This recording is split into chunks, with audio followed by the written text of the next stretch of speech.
And thank you for standing with us as we continue this vital work. Thank you. Truly so grateful to be a part of this with each and every one of you.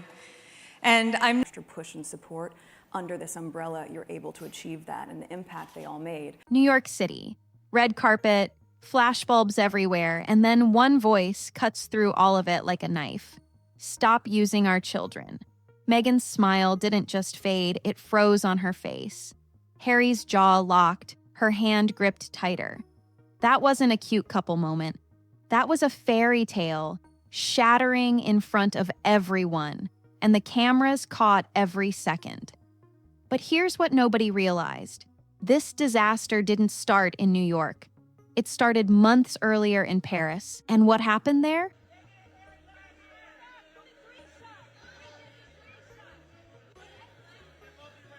That's the real story. Before we dive in, go ahead and hit subscribe and drop a like on this video. Turn on notifications because trust me, you'll want to see what comes next. All right, let's get into it. Paris Fashion Week. This was supposed to be Meghan's big moment, right? Like her grand return to the fashion world after everything that went down. Balenciaga, front row seat, all the right people watching, all the right cameras pointed her direction. And look, the photos that came out, they looked absolutely incredible. It was supposed to be a glamorous night. Glitzy lights, a humanitarian award, and a red carpet in New York. She's sitting there in this whole designer ensemble, perfectly styled, cameras flashing nonstop, looking like she never left that world. Like she still had that power, that influence, that pull in the fashion industry. Everyone's watching, everyone's talking, the images are everywhere within hours. Picture perfect. Exactly what a comeback is supposed to look like, right? Wrong. Because while everyone was busy looking at those glossy photographs, something else was happening behind the scenes that nobody was talking about. Here they are, the gruesome twosome in New York on Thursday night, collecting yet another meaningless humanitarian award. The outfit, that whole look everyone was obsessing over, borrowed. Not gifted to her, not sent to her to keep, not hers, borrowed and returned after the show. And get this, the tag was still attached when it went back to the brand. Now here's the thing. If you don't know fashion, that might not sound like a big deal. But in that world, that means everything. When brands let you borrow their clothes instead of giving them to you outright, it's sending a specific message. It means they don't trust you to represent them long term. It was supposed to be a glamorous night. Glitzy lights, a humanitarian award, and a red carpet in New York. That should have... It means they're not investing in you as someone who carries their image forward. You're not an ambassador. You're not a partner. You're someone who can wear their stuff for a few hours while photographers are around, but they want it back the second the cameras stop clicking. That's not the power move she wanted everyone to see. That's not influence. That's desperation, dressed up in designer fabric, trying really hard to look like she still belongs in those rooms. It's the kind of thing that looks golden and glamorous in photographs, but feels completely hollow when you know what's actually going on. There to accept a humanitarian award, and she does look glamorous. She did look smart. She looked tailored for a change. I thought she actually looked really... The fashion world saw it for what it was, and Paris wasn't even close to done with her yet. That same trip, she made a choice that didn't just crack her image. It cracked everything between her and Harry. She filmed at the Pont de l'Alma tunnel. That's the exact spot where Diana lost her life. The same tunnel, the same location that changed Harry's entire world when he was just a kid. And here's what she did. Her team set up cameras, full production. She's standing there with this soft smile on her face. Scarf draped just so, looking thoughtful and reflective. For some reason, Meghan Markle is the one collecting humanitarian awards. You can't make this up. She's collecting humanitarian awards when The lighting's perfect. The angle's perfect. The whole thing was filmed deliberately, carefully staged, like they were shooting a meaningful documentary moment. They knew exactly where they were, no question about it. The footage was meant to look poignant, meaningful, moving, like she was connecting with Harry's history, honoring his mother's memory, paying some kind of tribute or something. When people saw the video later, the backlash was immediate and brutal. Comments exploded, social media went off. People couldn't believe what they were seeing. How do you film content at that location?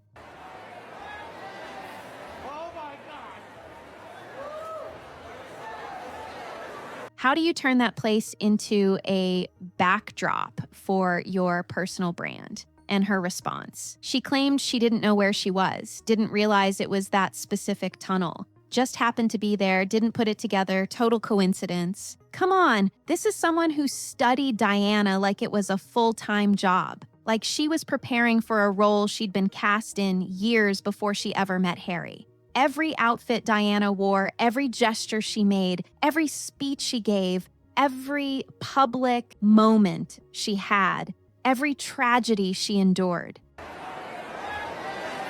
Oh my God! Meghan knew that story inside and out, backward and forward. She built half her public image around those comparisons, leaned into them hard. People had been drawing parallels between them since the engagement was announced, and she never exactly discouraged it. She knew the Diana playbook better than most royal historians. There's absolutely no way she just accidentally ended up filming at that exact location, in that exact tunnel, without knowing precisely what it meant and what it would stir up. But here's where you see the massive difference in how they both saw that moment. To her, it was symbolism. It was, Imagine this, a sleek Manhattan hotel suite filled with stylists, assistants, and publicists. Meghan is getting ready for what a powerful visual that would land with people. Something that would create buzz and get people talking and connect her to this larger, tragic, historic story. Content that would resonate. To Harry, that wasn't symbolism. That wasn't content. That was sacred ground. That was the place where his childhood ended in one horrific moment and his entire life split into before and after. That tunnel wasn't just Paris to him. It was the absolute worst moment of his existence.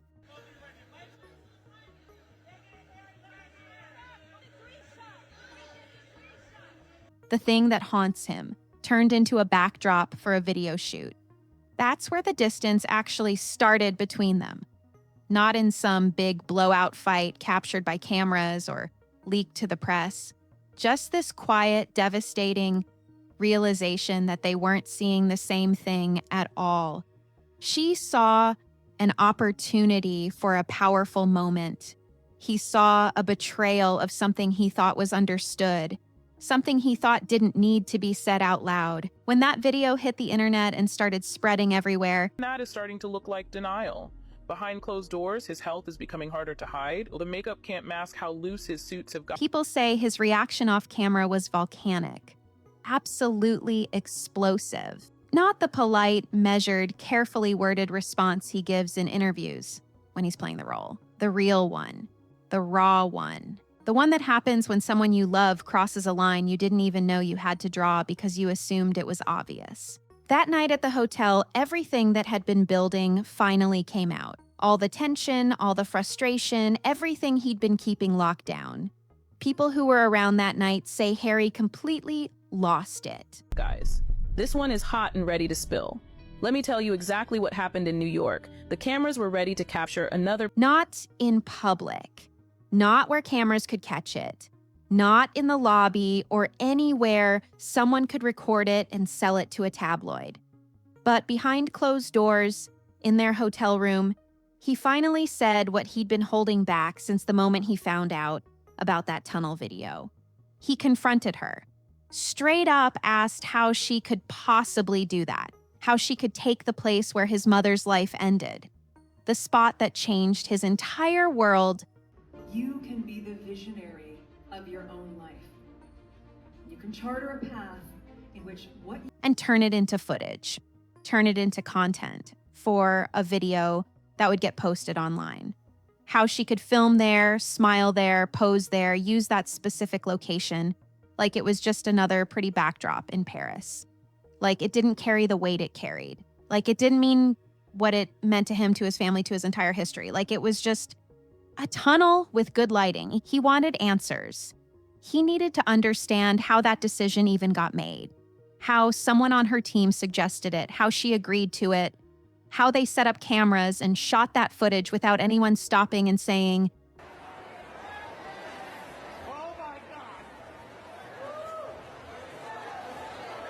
maybe this isn't the move. How she could stand in that exact spot and smile softly for a camera when she knew what happened there, when she knew what that place represented to the person she's supposed to love. And here's what makes this whole thing so cold, so cutting. Her response wasn't defensive. She didn't get emotional. She didn't apologize or break down or say she understood why he was so upset. She didn't even try to explain her thinking or say it came from a good place. She just stayed calm, totally composed, ice cold, really. You have to rewind to Paris, the trip that changed everything. It was supposed to be Meghan's comeback moment. Balenciaga. And she said, it's just a clip. It's not that deep. It's just a clip. It's not that deep. 5 words that basically summarized everything about how differently they see the world. To her, it was content, a video, something for Instagram or YouTube or wherever it was supposed to go, something that would get views and engagement and comments and keep people talking about her, keep her name in the conversation. Not that deep. Just a clip, just another piece of content in an endless stream of content.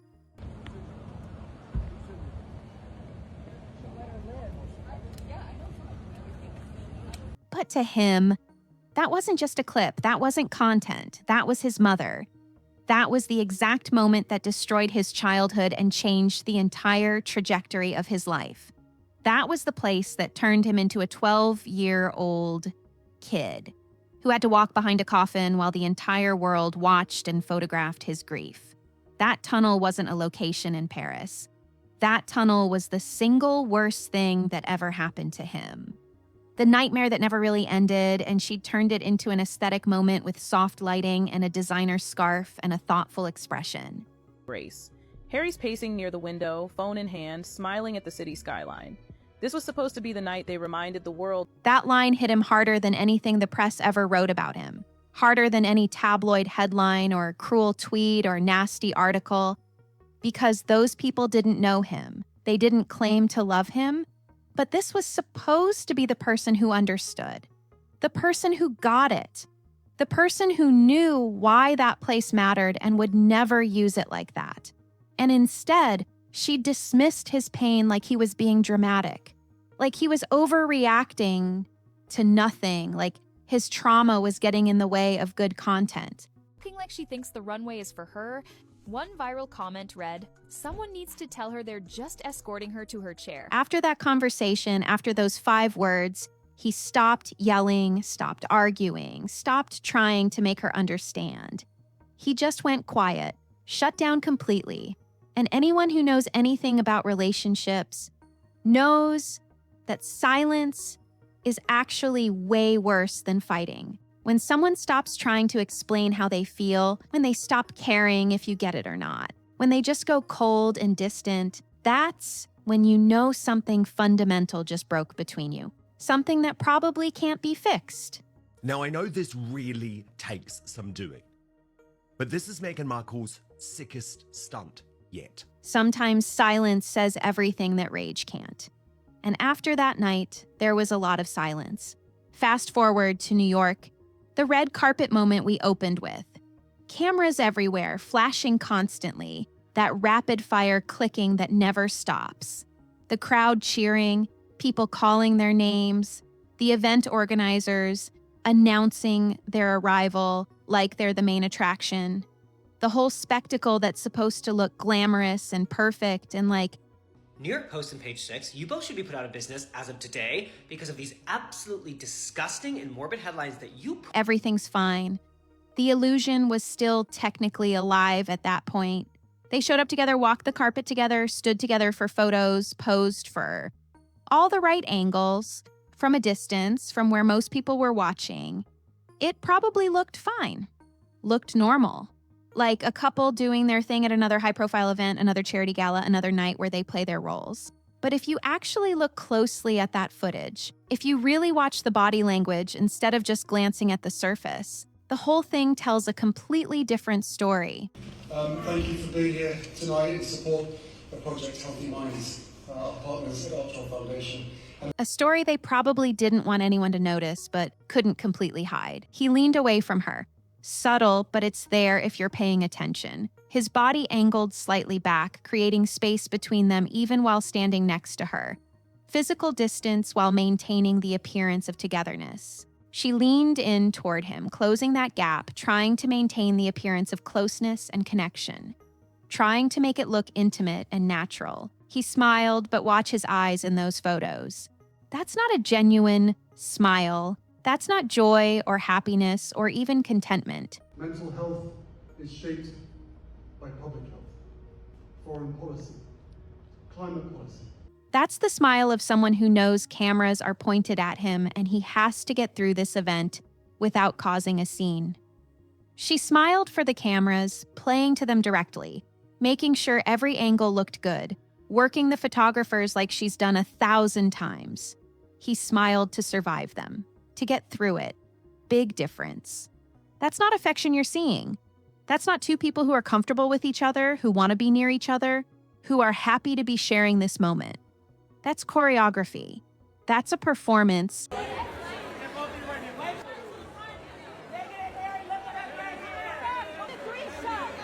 They've rehearsed so many times, they can probably do it in their sleep. Every glance is rehearsed. Every touch is timed for maximum photo opportunity, for the exact moment when the most cameras are clicking. Every moment calculated down to the second to look like something it isn't.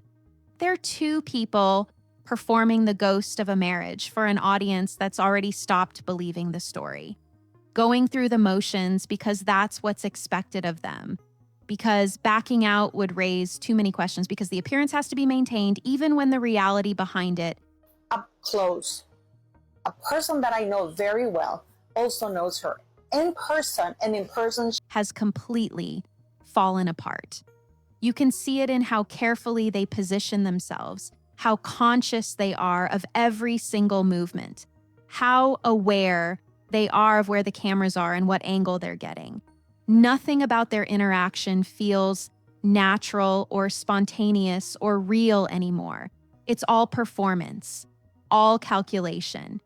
And that moment when someone yelled from the crowd, when that voice cut through all the noise and the cheering and said, "Stop using our children," watch what happens frame by frame. Thank you for being here tonight in support of Project Healthy Minds, our partners at Ultra Foundation. Her hand tightens on his immediately, not in a loving way, not like she's reaching for comfort or support. It's a reflex, like she's gripping something to steady herself, to keep herself grounded when something unexpected happens. His jaw locks. You can see the muscle tighten. His whole face changes for just a second, just a flash, before he remembers where he is and what's expected and resets it back to neutral. Those aren't the reactions of a couple who's solid, who's on the same page, who's got nothing to hide. Those are the reactions of two people who just got called out publicly. No one realized that Meghan cruelly deprived Harry of his freedom. The prince was caught by a snake around his neck and couldn't breathe. For something they both know has truth to it. The red carpet was supposed to be their moment to show unity, to prove all the critics and the doubters wrong, to demonstrate they're still that couple people fell in love with when the story first broke. Instead, it became another piece of footage, showing exactly how far apart they really are, how much distance exists between them even when they're standing inches from each other. Within hours of that red carpet footage hitting the internet, social media absolutely exploded. Meghan may have cheated on me. Before she kissed another man, she pushed me away with her hand. My whole face was unhappy at that time. And we're not talking casual commentary or a few tweets here and there. We're talking full forensic analysis mode. People weren't just watching the footage once and moving on. They were dissecting it frame by frame, moment by moment, like detectives looking for clues. Twitter went completely wild. Clips got slowed down to half speed, quarter speed, sometimes even slower. Screenshots taken at every possible angle, every single moment captured and examined. People zooming in on facial expressions, hand positions, body angles, the distance between them, everything. All the way right. Someone would post a clip and ask, "Did you see that eye roll?" And suddenly there'd be 50 replies with their own screenshots and theories. Another person would circle his hand in a photo and point out how it's loosening, how his fingers are pulling away from hers instead of intertwining. The level of detail people were catching, the things they were noticing that you'd miss if you just watched it normally, was absolutely insane. TikTok gave it a name almost immediately. They started calling it the divorce glare. Videos with millions of views, sometimes tens of millions, showing that exact moment when their faces changed. This is Meghan Markle's sickest stunt yet. This weekend, she decided to invoke the memory of dead Princess Diana in Zooming in on their eyes, breaking down every micro expression and what it supposedly meant. People doing voiceovers explaining the body language. Relationship experts weighing in. Therapists analyzing the dynamic. Over on Reddit, they had their own name for it. The hostage smile. Whole threads with thousands upon thousands of comments analyzing what his face was really saying versus what he was trying to project for the cameras. People comparing it to other photos from years ago when they looked genuinely happy. Watch closely and notice the small details that many people missed when Prince Harry and Meghan Markle arrived at a ceremony in... And then the memes started flooding in. Once the memes hit, it's reached a whole different level of viral. It's moved beyond analysis into full-on internet culture territory. Pictures of Harry with captions like "blink twice if you're trapped," "send help, this man is not okay," "me at family dinner pretending everything's fine." People took screenshots of Meghan's smile and edited it into horror movie posters with creepy titles. Block her, please, please. Megan. Security. Hi, Meghan. Security, don't push your hand. Sir. Hi, Meghan. Right over here, Meghan. Put ominous music over the red carpet footage, made it look like a psychological thriller trailer, added dramatic sound effects. Some people even did full video edits, making it look like a documentary about a relationship falling apart. One comment that really took off and got screenshot and reposted everywhere said something like, "If this were a Netflix show, they'd call it The Crown, Final Season, The Breakup." That one got shared across every platform because honestly, it perfectly captured what everyone was thinking. You just got me. How's everybody doing today? Well, This didn't look like a couple attending an event together. This looked like the final episode of a series before everything falls apart and the credits roll. The end of something, not the continuation of it. The internet had made its verdict before they even left that event. Before they got back to their hotel, guilty of faking it, of performing for the cameras, of trying to sell something that nobody was buying anymore. Comment sections were absolutely filled with people saying the same thing in 100 different ways. And we cannot do it without you. The body language doesn't lie. You can't fake chemistry when there isn't any. They look miserable. This is painful to watch. Someone free this man. And the thing is, once the internet decides something, once that narrative takes hold and spreads across every single platform and becomes the dominant story, it's basically impossible to come back from. You can issue carefully worded statements through your PR team. You can post happy photos later trying to prove everyone wrong. You can do damage control interviews. On October 9th, Meghan Markle and Harry strutted onto the Project Healthy Minds World Mental Health Day gala stage to accept the... But that New York footage is what everyone remembers. That's what gets referenced every single time they appear together after that. That's what becomes the defining story. The moment the curtain pulled back and everyone saw what was really happening. While all this was playing out online, something else was happening behind palace walls. Word started getting out that King Charles was quietly thinking about making a move, considering whether to cut the last thread connecting them to the royal family, their titles. Now here's why that matters so much. That Duchess of Sussex title. Did you notice Meghan Markle's chilling look at Prince Harry during the New York event? It revealed something truly unsettling. That's oxygen for Meghan. That's what separates her from every other former actress trying to build a brand in Hollywood. Without it, she's just Meghan Markle again. And in Hollywood, that name by itself doesn't carry the weight it used to. It doesn't open the same doors, it doesn't get the same deals. The Duchess title is what makes her relevant in a way that her acting career never quite did. For Harry, though, that title means something completely different. It's not about relevance or business opportunities, it's regret. It's the last little fragment of the kingdom he walked away from.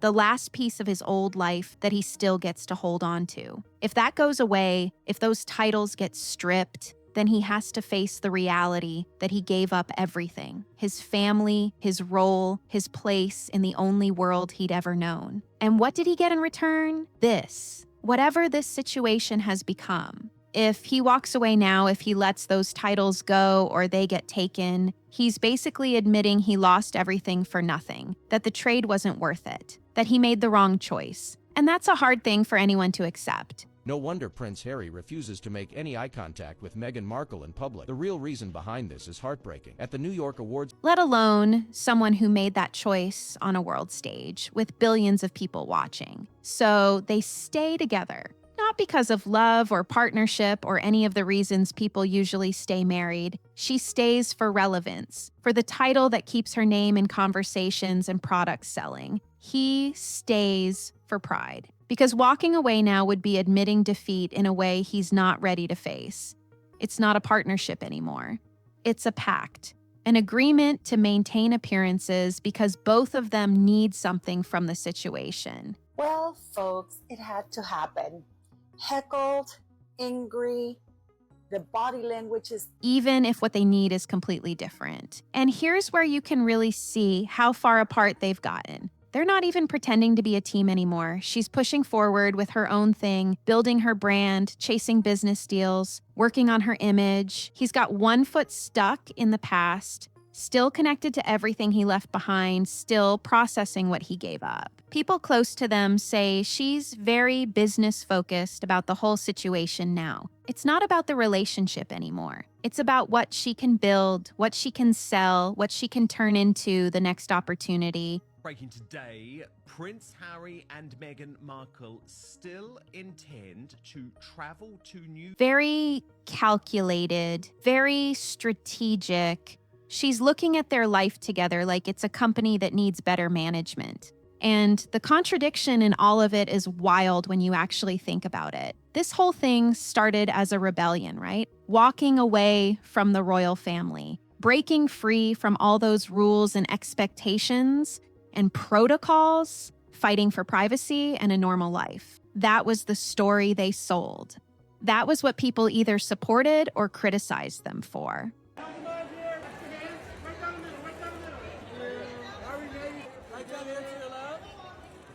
But look at what it became. The woman who said she wanted privacy has turned every piece of her pain into press tours and interviews and content. Everything's public, everything's documented, everything's monetized. The man who spent years blaming cameras for destroying his childhood, for taking away any chance at a normal life, now lives behind a lens constantly. Everything filmed, everything photographed, everything turned into material. They're not partners working toward something together anymore. They're not building a shared vision or a shared life.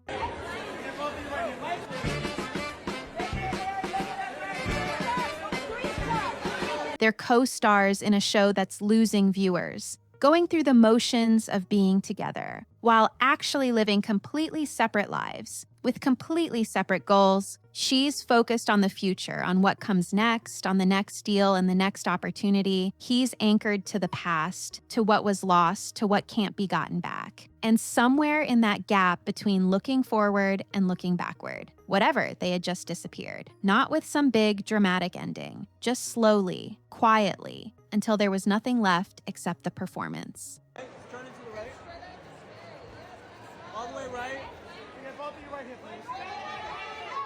So here's where we are. Paris was the beginning. That borrowed outfit, that tunnel video, that hotel room conversation where 5 words changed everything. New York was just the aftermath playing out in public. The moment when everyone else finally saw what had been happening behind closed doors for months. Somewhere between that tunnel controversy and those rehearsed red carpet appearances, the connection just left. Not with some big announcement or dramatic statement from their PR team. Just quietly, gradually, like air slowly leaking out of something until there's nothing left. You can see it in how they show up now. Watch closely and notice the small details that many people missed when Prince Harry and Meghan Markle arrived at a ceremony. Fewer joint appearances. When they do appear together, the smiles are thinner, less convincing. The explanations for why they're doing separate events get weaker every time. The excuses don't hold up anymore because everyone's watching closer now, paying attention to what's not being said. They didn't just lose access to the palace. They didn't just lose their roles in the royal family. They lost the narrative, the story they were trying to tell about themselves, about their relationship, about why they made the choices they made. Nobody's buying it anymore. The performance is still happening. They're still going through the motions,